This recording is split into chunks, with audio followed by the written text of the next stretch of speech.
back to Sid Spaceys, and this is a follow-up from my last video where I announced that I got myself a Sega SC-3000 computer, which was, in a nutshell, Sega's very first entry into the home console market, and that was released way back in 1983. Now, I managed to have one in 1986. In the late 90s, for whatever reason, I threw it away. Big mistake. I normally keep my games, I normally keep my gaming stuff pretty much in good order, but this was one mistake that I made, and I have always regretted it. But anyway, just recently I picked up one, and as you can see, it's just here, ready to go. Now, I've just spent all day trying to find cords. I spent all day looking for this guy, and I managed to find all the cords that I need to get this fired up. Let's fire up. Now, this game that we got here is Penguin Land, and the reason why I picked it was because it's got probably one of the better music scores, if you could call it that, in a game of that era, the background music. Let's see if this works. Oh, a bit ugly. It will kick in. No, it was working just before. Oh, no way. Let me keep trying. Is this a fail? Hey, we got it. Oh, wow. That scared me for a moment. So this is Penguin Land. And before I could run it, I might turn the volume down a bit.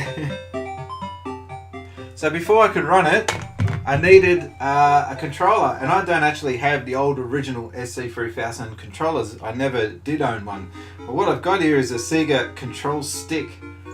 This is from Sega themselves for the Master System. What do you notice anything unusual about the controller? The stick, it's on the right. Normally it's on the left, so you use your hands to operate the buttons, but for some reason Sega did the odd backward thing with this one. And I've got the box for it. So that's the actual box for the controller.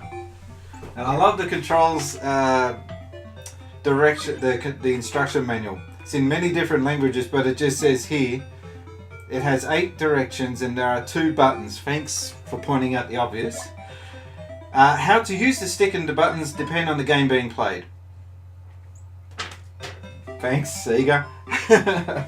So, I'm just glad that it's up and running, but at the moment I can't get the games to run on the Elgato card because it's going old school. This is using analog TV, so to get this to run at the moment took a huge effort on my behalf to find this stupid cable. If I can figure out a way of getting this onto capture card, I will do some gaming videos, but until then I'm just first of all stoked to be able to at least show you this much. So there were some cool games on the system. Some of my favorites were Starjacker, Elevator Action, Wonder Boy, Ninja Princess. There was a couple of people who were writing off the system saying it didn't have enough good games. Some of the games at the time were pretty cool, especially one which I never got my hands on, which was called The Castle. That was actually released on the NES as well. But anyway, I'm just stoked. Oh my god, green Sega logo. Anyway, I'm really just stoked to have the system working and up and running.